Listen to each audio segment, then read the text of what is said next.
नमस्कार दोस्तों, मेरा नाम हितेन रीटा पटेल है और आज इस वीडियो में हम कंसंट्रेशन इम्प्रूवमेंट पार्ट 3 में आपका स्वागत करते हैं। इस वीडियो के स्टार्टिंग में लीगल डिस्क्लेमर दिया गया है। अगर आपने नहीं पढ़ा हो तो कृपया वीडियो को पॉज करिए, लीगल डिस्क्लेमर पढ़ लीजिए और फिर आगे बढ़िए। Okay, thank you. ओके, इस वीडियो में पार्ट 3 ऑफ कंसंट्रेशन इम्प्रूवमेंट में हम एक टेक्निक के बारे में डिस्कस करेंगे जिसे हमने नाम दिया है 3 for 1 टेक्निक। मित्रों, कैसा रहेगा अगर हम 1 घंटे की पढ़ाई में 3 घंटे की पढ़ाई का फ़ायदा उठा सके तो? यानी पढ़ना हमको 1 घंटा ही है, लेकिन उस 1 घंटे की पढ़ाई से हमको 3 घंटे की पढ़ाई का अगर फ़ायदा मिले तो कैसा रहेगा? मज़ा आएगा ना? बस इस वीडियो में हम उसी को आज सीखने वाले हैं कि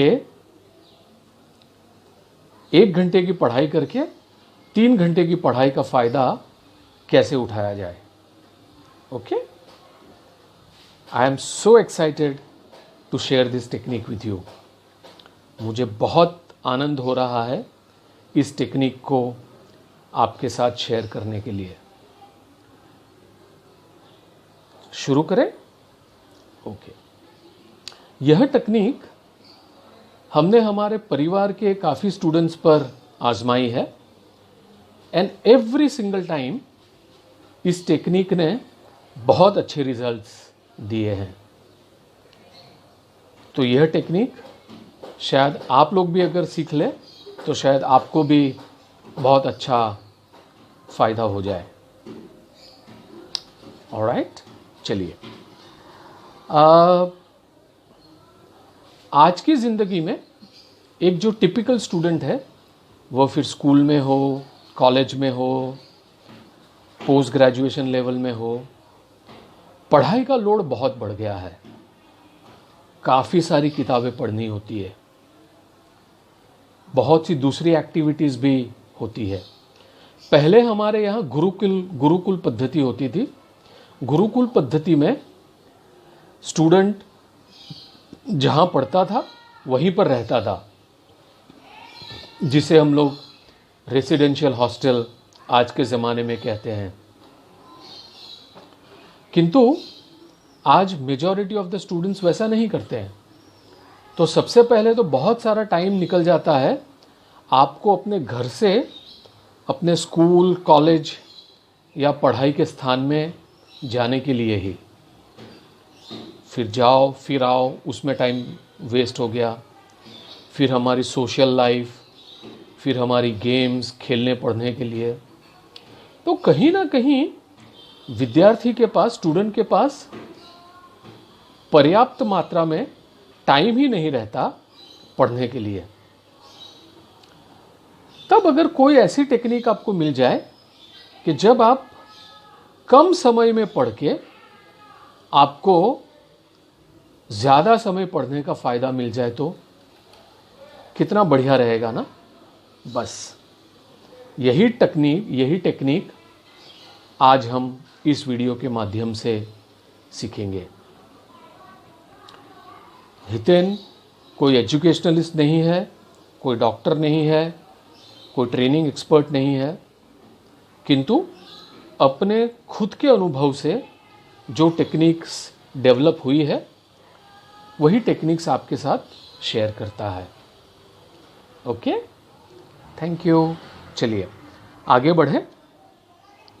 इस टेक्निक का फंडामेंटल रूल ये है कि कोई भी चीज़ अगर हमारे मन में, हमारे माइंड में रिपीटेड टाइम्स बार बार दोहराई जाए तो वह चीज़ हमारे माइंड में बहुत अच्छे से फिट हो जाती है। Anything which is repeated again and again and again in the mind, it fits in the mind properly. इसका हम एक सिंपल से एग्जाम्पल ले लेते हैं।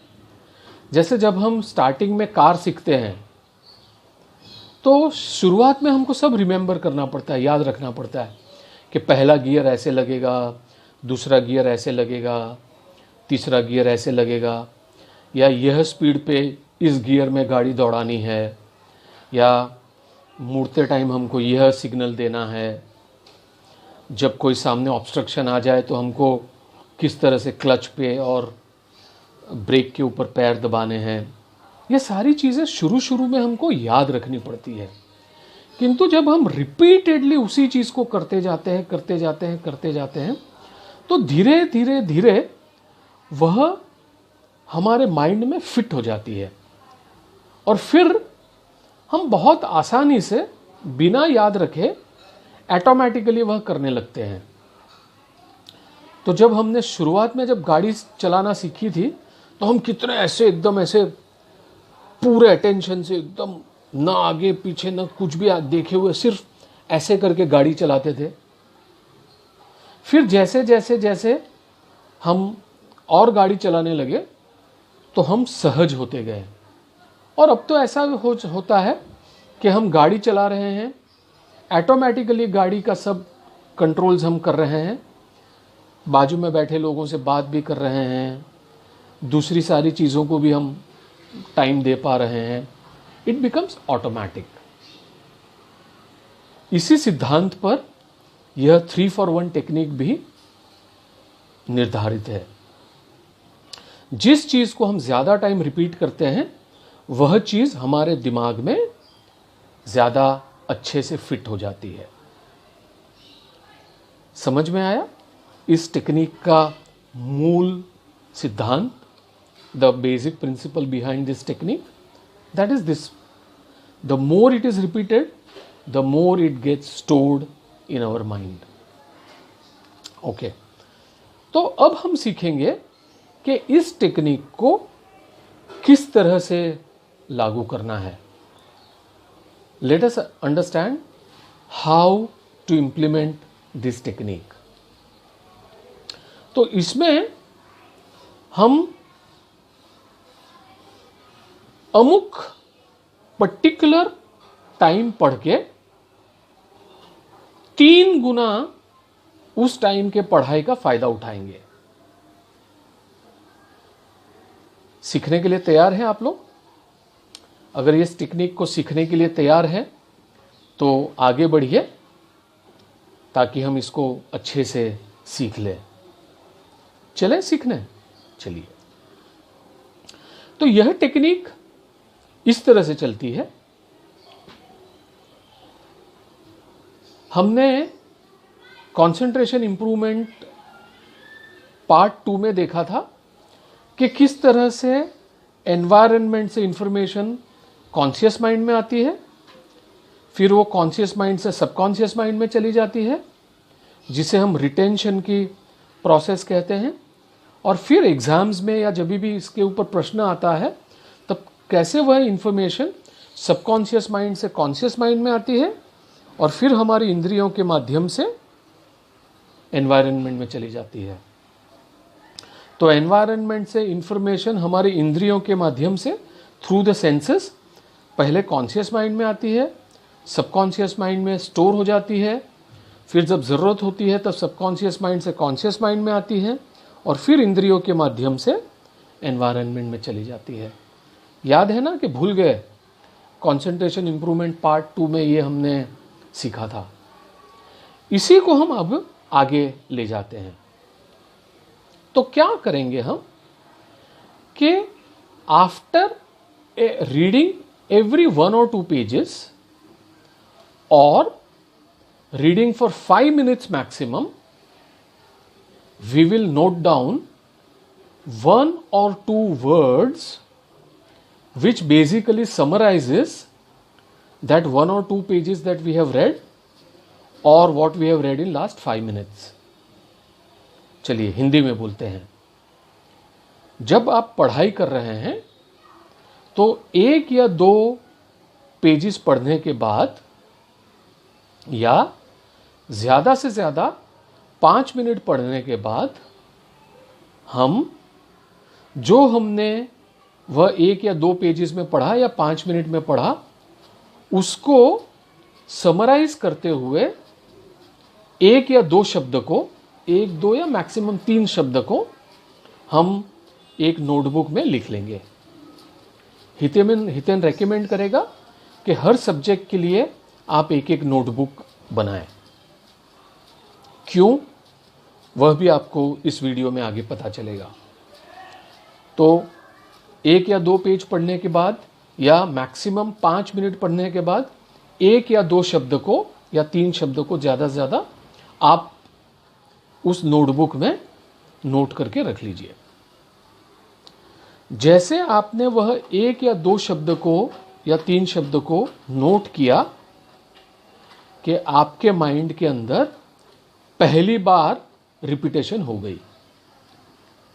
ध्यान से सुनिए क्या कह रहा है हितेन। जैसे आपने वह 2 या 3 शब्द को नोटबुक में लिखा मैक्सिमम 5 मिनट के भीतर, 5 मिनट पढ़ने के बाद या 1 या 2 पेज पढ़ने के बाद, तो पहला रिपीटेशन हो गया। अब हितेन एक रेकमेंड करेगा कि 45 मिनट पढ़ने के बाद after reading for 45 minutes take a break of 5 or 10 minutes so that your mind unwinds and is ready for fresh information to be stored in conscious mind then to go into subconscious mind। जब आप वो 5 या 10 minute का break लेते हैं तो information conscious mind से फिर सबकॉन्शियस माइंड के अंदर चली जाती है। अगर आप ब्रेक ही नहीं लेंगे तो कॉन्शियस माइंड भर जाएगा और फिर वह ज़्यादा इंफॉर्मेशन को नहीं ले पाएगा। इसलिए हितेन का एक जनरली ये मानना है कि approximately after 45 minutes take a break of 5 minutes और 10 मिनट्स मैक्सिमम। किंतु वह 5 या 10 मिनट का ब्रेक लेने से पहले लास्ट 45 मिनट्स में आपने जो जो शब्द लिखे हैं उसको आप एक बार फिर से पढ़ लीजिए। इंग्लिश में कहता हूं, before taking that break of 5 minutes after studying for approximately 45 minutes, you reread all the words that you have written in last 45 minutes। अब देखिए ये आपका सेकेंड रिपीटेशन हो गया। पहली बार रिपीटेशन कब हुआ? जब आपने उस शब्द को लिखा था 5 मिनट के बाद। सेकेंड रिपीटेशन कब हुआ? जब आपने ब्रेक लेने से पहले उसको दोबारा से पढ़ा। So that is the second repetition that has happened in your studies. फिर आप 5 मिनट का ब्रेक लेके आ गए, फिर आपने पढ़ना चालू किया। अब एवरी डे, प्रतिदिन रात को सोने से पहले जब आप लाइट्स को स्विच ऑफ करेंगे, लाइट को स्विच ऑफ करने से पहले पूरे दिन के अंदर जो भी वर्ड्स आपने लिखे हैं, जो बेसिकली समराइज वर्ड्स थे, वह सारे वर्ड्स को आप एक बार फिर से पढ़ लेंगे।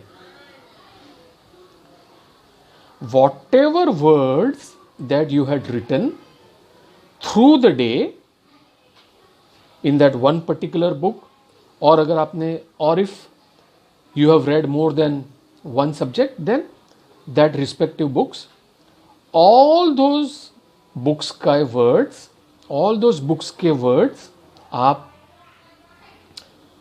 स्विच ऑफ लाइट करने से पहले पढ़ लीजिए। यह हो गया आपका third repetition. Before switching off lights and going to sleep, reread all the words that you had written in the respective books which you had written through the day before switching off the lights. This is the third time that you have done the repetition. And the mind is very quick and sharp.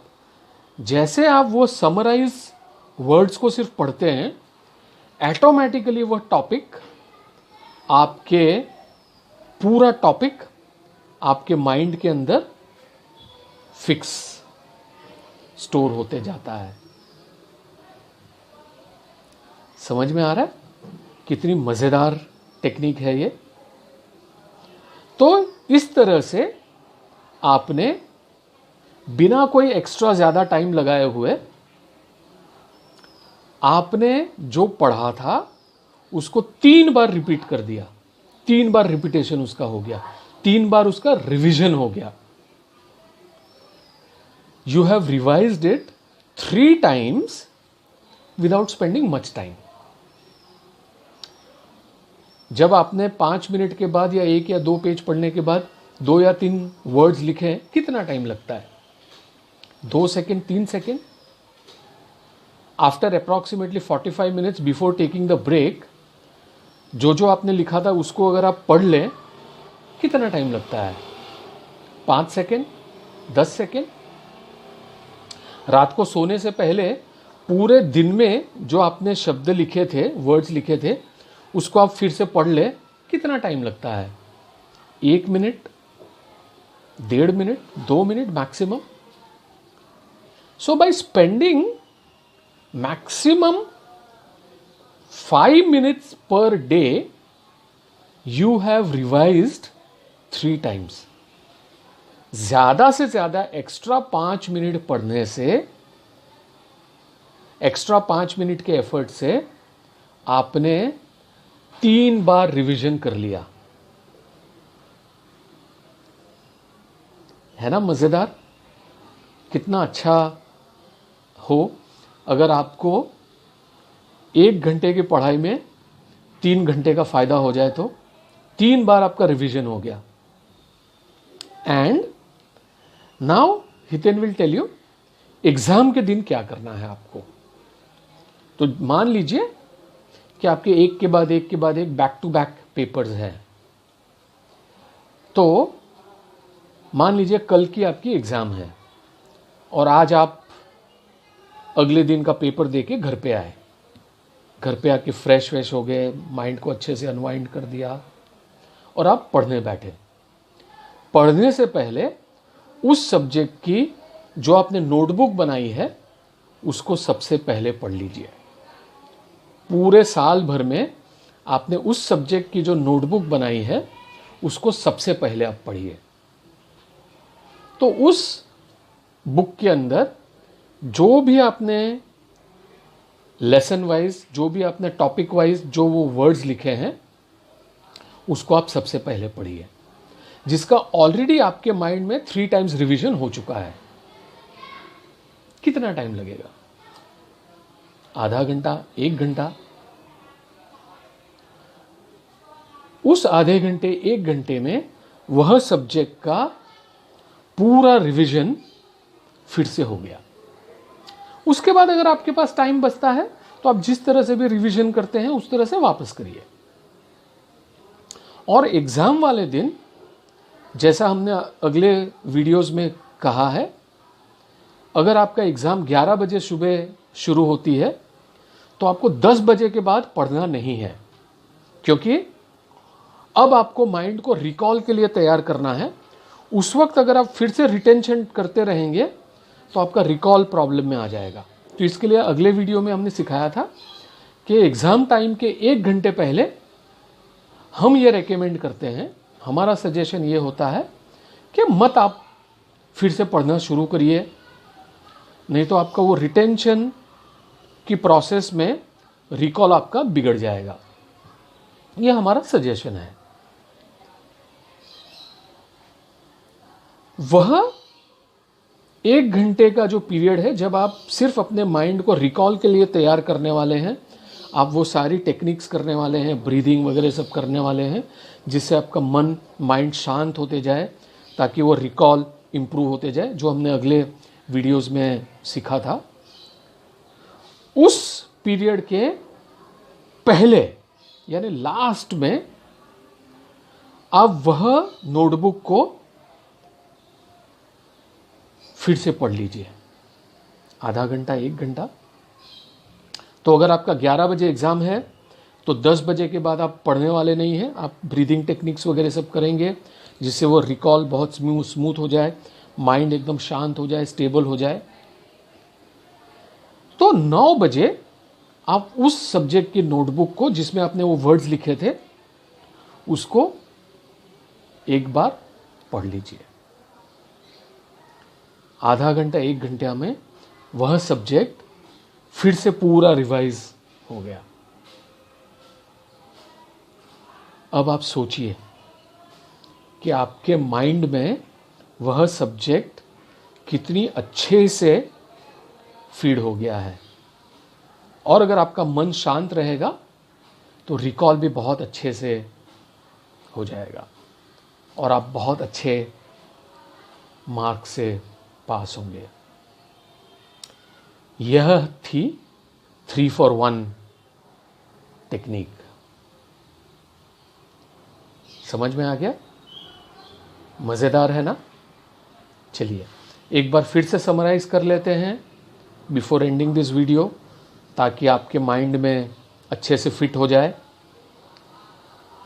पढ़ने के 1 या 2 pages के बाद या ज़्यादा से ज़्यादा 5 minute के बाद जो भी आपने पढ़ा है उसको 2 या 3 शब्द ज़्यादा से ज़्यादा उसको समराइज वर्ड्स को एक नोटबुक में नोट करके रख लीजिए। अब आप पूछेंगे कि हितेन भाई मैथ्स है तो मैथ्स में हम कैसे वर्ड्स को लिखें? तो उसमें फॉर्मूला लिख लीजिए। कोई ऐसा नहीं है शब्द यानी वर्ड्स ही लिखने हैं। It can be a formula, it can be a symbol, it can be a sign, जो भी आपका माइंड समझ पाए। वह फिर शब्द भी हो सकता है, सिंबल भी हो सकता है, साइन भी हो सकता है, फॉर्मूला भी हो सकता है, जो भी है, जो आपका माइंड उसको समझ पाए। तो वह आपने लिख लिया, ज़्यादा से ज़्यादा 2 या 3 वर्ड्स में, या 2 या 3 साइन में, या 2 या 3 सिंबल में, या फिर एक फॉर्मूला में। After studying for about 45 minutes जो आपने लिखा था उस 45 मिनट्स में उसको एक बार पढ़ लीजिए। सेकेंड रिवीजन, रात को सोने से पहले, लाइट स्विच ऑफ करने से पहले पूरे दिन में जो आपने लिखा था उसको आप पढ़ लीजिए। अब आप में से कोई जन ये पूछेगा कि हितेन भाई क्यों घड़ी घड़ी बोल रहे हैं कि लाइट स्विच ऑफ करने से पहले पढ़ लीजिए? वो इसलिए बोल रहे हैं कि लाइट ऑन रहेगी तभी तो आप पढ़ पाएंगे। अगर लाइट स्विच ऑफ हो जाएगी तो आप नोटबुक में से कैसे पढ़ेंगे? हाँ, अगर आप मोबाइल में लिख रहे हैं तब डिफरेंट है, बट हितेन मोबाइल में लिखना ज़्यादा एडवाइस नहीं करता है, नोटबुक में लिखना ज़्यादा बेटर है। किंतु जो भी टेक्निक आपको ज़्यादा सूट करती है, नोटबुक में लिखे, आईपैड में लिखे, आपके मोबाइल में लिखे, जो भी, बट नोटबुक में लिखना, मैन्युअली लिखना ज़्यादा इम्पैक्टफुल रहता है। तो तीसरी बार रिवीजन हो गया। एग्ज़ाम के पहले जब आप उस सब्जेक्ट को स्टडी करते हैं तो पहले उस नोटबुक को पढ़ लीजिए, फिर जो भी टाइम बचा है उसमें आप अपने तरीके से रिवीजन करिए। और last thing before going for the exam, before switching the studies of, 1 घंटे पहले जो हम रेकमेंड करते हैं कि आप अपना रिटेंशन प्रोसेस को बंद कर दीजिए, फिर से पढ़ना बंद कर दीजिए। लास्ट थिंग, उस नोटबुक को जिसमें आपने पूरे शब्द लिखे थे उस सब्जेक्ट के, उसको एक बार पढ़ लीजिए। तो यह थी 3 for 1 टेक्निक। आई होप आपको इस टेक्निक से बहुत फ़ायदा होगा। वीडियो के एंड में आपको इस टेक्निक के बारे में जो भी सोचना है, जो भी बोलना है, कमेंट्स बॉक्स में बोलना चाहें तो आप बोल सकते हैं। होप जिस तरह से हमारे परिवार के सदस्यों को यह टेक्निक बहुत फ़ायदेमंद हुई है, वैसे ही यह टेक्निक आपको भी फ़ायदेमंद हो। Thank you so much. जय सच्चिदानंद। इस टेक्निक का भरपूर फ़ायदा उठाएं और बहुत अच्छे मार्क्स लाएं। God bless you.